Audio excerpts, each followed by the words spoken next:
8월 27일 목요일 각 가정에서 온라인으로 예배를 드리시는 모든 분들께 주님의 은혜에 가득하시길 바랍니다. 먼저 기도하겠습니다. 자비로우신 주님, 오늘도 새벽에 우리를 깨워주셔서 주님 앞에 나오게 하시니 감사합니다. 사모하는 마음으로 찾아나온 모든 심령들 위에 크신 은혜를 내려 주옵소서. 말씀을 들을 때 귀가 열리게 하시고 말씀이 들려지게 하시고 기도할 때 입이 열리게 하사 기도가 샘물처럼 흘러나오게 하옵소서. 그래서 오늘도 이 새벽부터 은혜 충만한 가운데 맡겨주신 하루를 믿음으로 승리하게 하옵소서.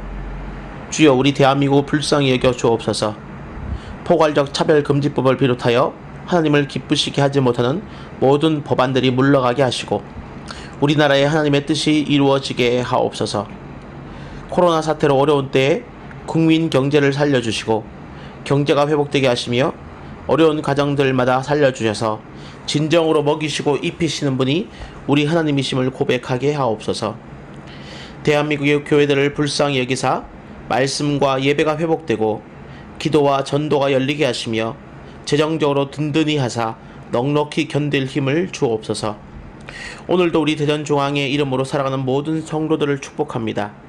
가정마다 평강으로 지켜주시고 영육간에 강건케 하시며 들어가나 나가나 복을 받게 하사 오늘 하루도 믿음으로 승리하게 하옵소서. 우리의 기도를 통해 이 나라와 민족을 살리시는 예수님의 이름으로 기도하옵나이다. 아멘.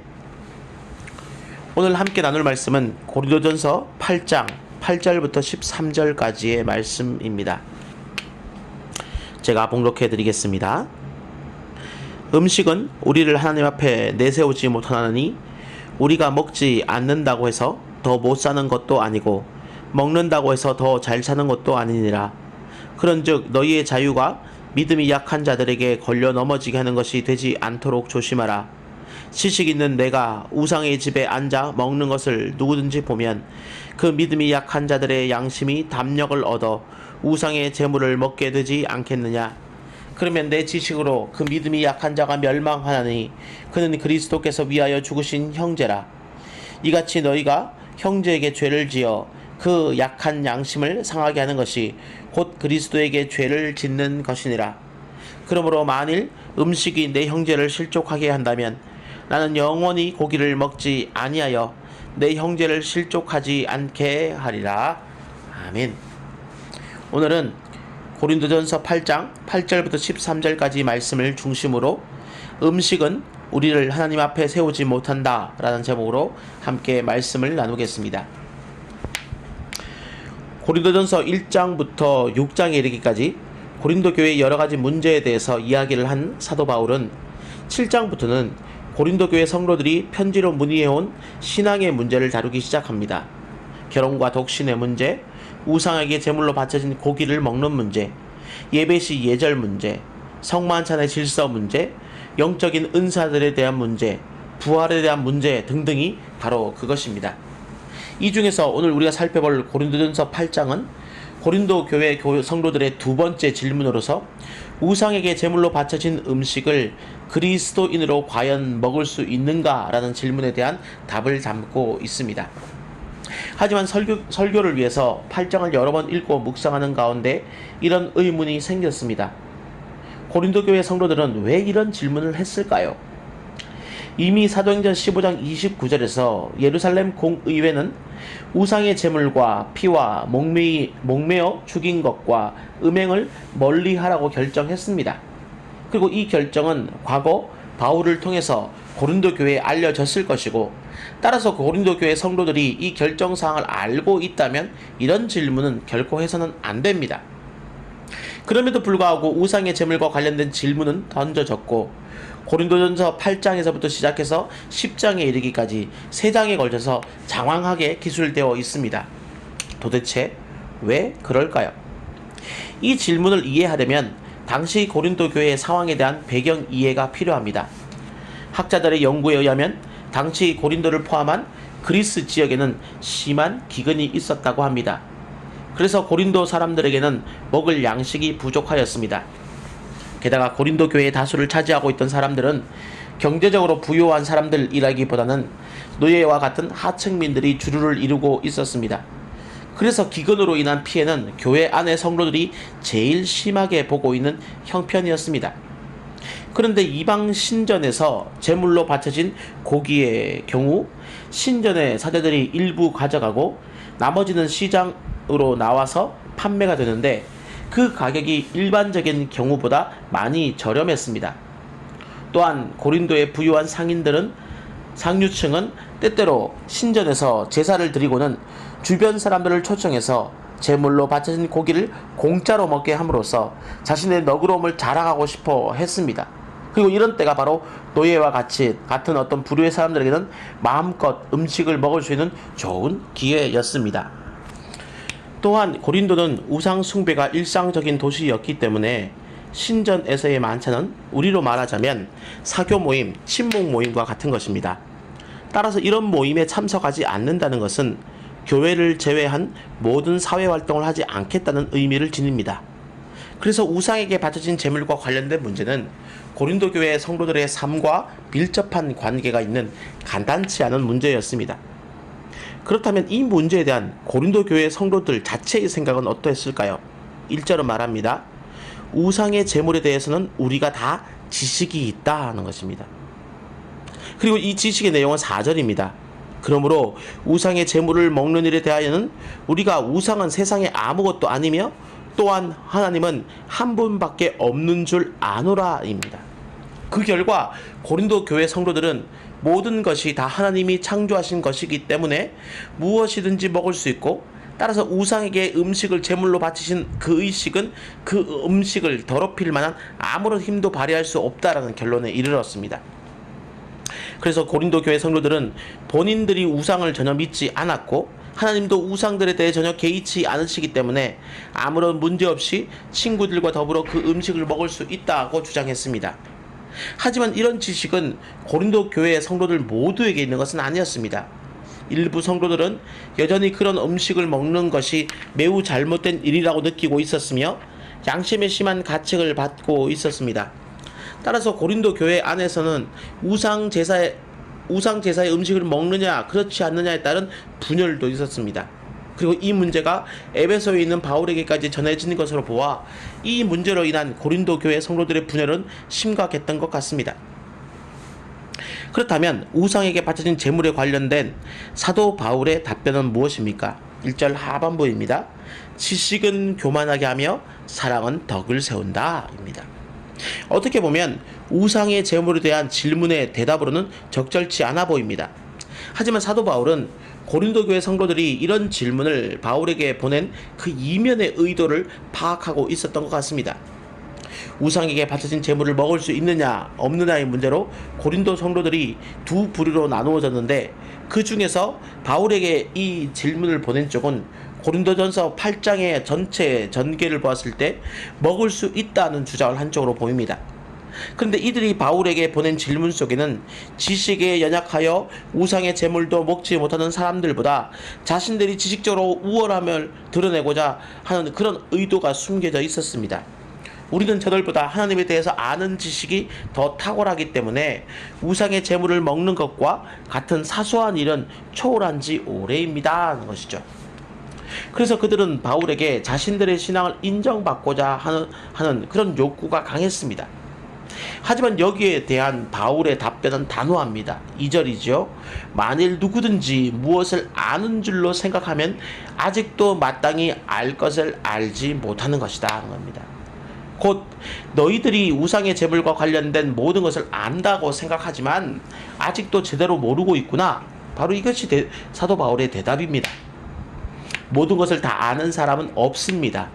특히 하나님과 관련해서 어느 한 부분이라도 감히 다 안다고 말할 수 있는 사람은 결코 없습니다.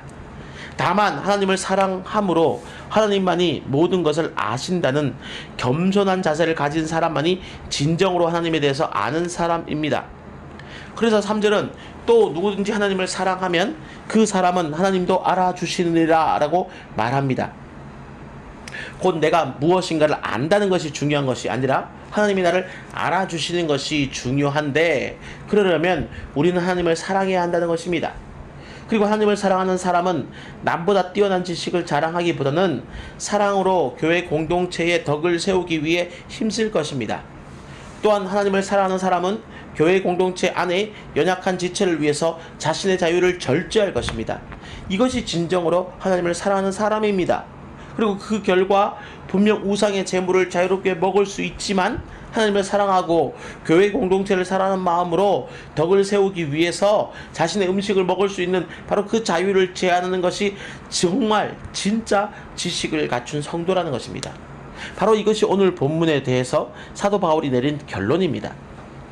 그래서 오늘 본문은 단순히 어떤 음식을 먹느냐 못 먹느냐의 문제가 아니라 그것을 뛰어넘어서 참된 지식은 무엇이며 그 지식은 어떻게 사용되어져야 하는가라는 좀 더 근원적인 질문에 대한 답변을 담고 있습니다.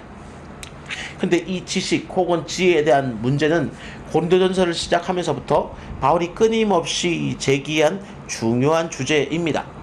그리고 오늘 본문에서 이 지혜와 관련된 중요한 기준이 하나 제시되는데 바로 참 지혜는 사랑 안에서만 온전히 발휘될 수 있다는 것입니다.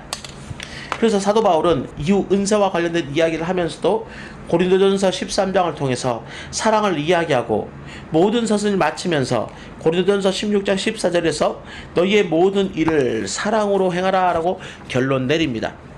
더군다나 이 사랑을 강조해서 바울 서신 중에서는 유일하게 무시무시한 끝인사를 합니다. 16장 22절인데요. 만일 누구든지 주를 사랑하지 아니하면 저주를 받을지어다. 아멘.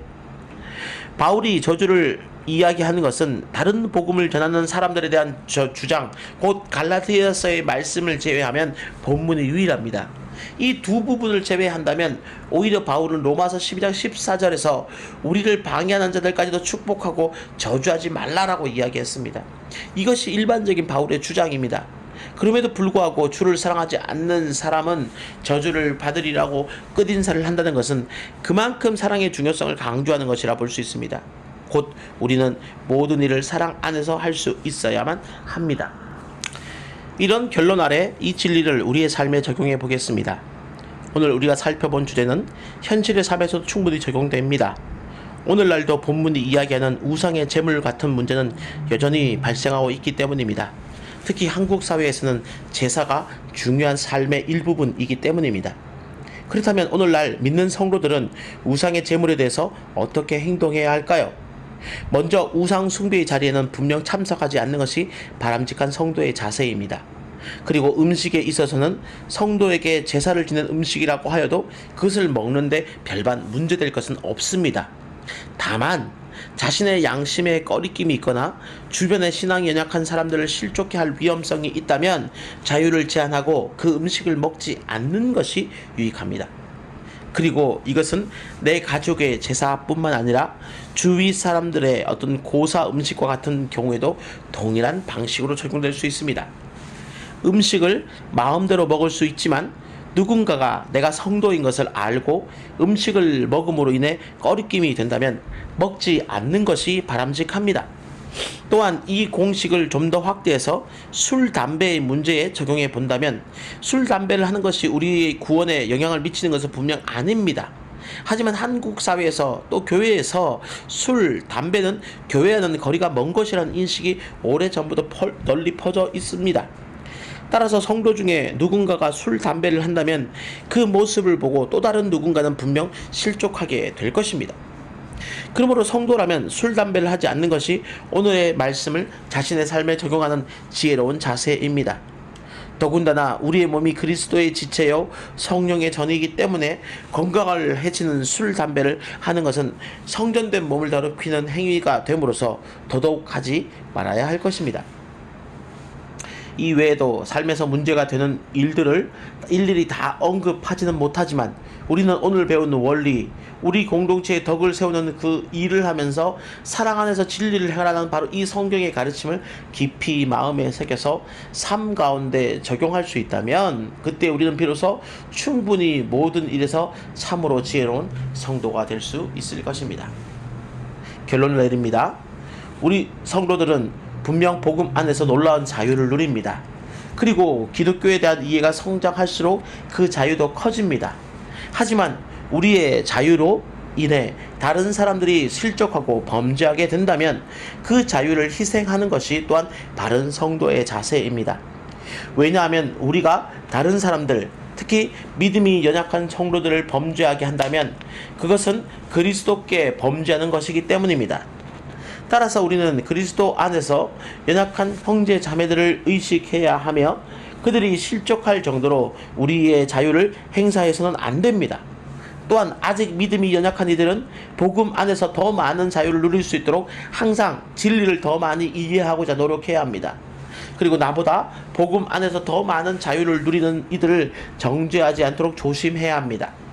무엇보다 성도의 모든 행사는 사랑 안에서 되어져야 함을 유념해야 합니다. 지혜의 발휘나 진리의 잣대도 사랑 안에서 되어져야 합니다.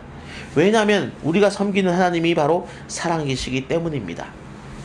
그래서 우리가 사랑을 행하지 않는다면 우리는 하나님을 온전히 알 수 없습니다.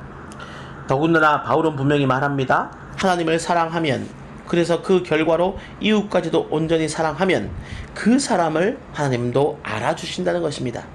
여기서 알아주신다는 것은 우리의 구속의 은혜를 말합니다. 곧 사랑하는 사람을 하나님은 구속해 주신다는 것입니다. 그러므로 오늘 하루 우리의 일생 전부에서 더 많은 하나님을 사랑하고 이웃을 사랑하는 여러분 모두가 되시기를 주님의 이름으로 축원합니다. 기도하겠습니다. 하나님 감사합니다. 오늘 말씀을 기억하면서 복음 안에서 충분한 자유를 누리는 우리 모든 성도들 되게 해 주시옵소서.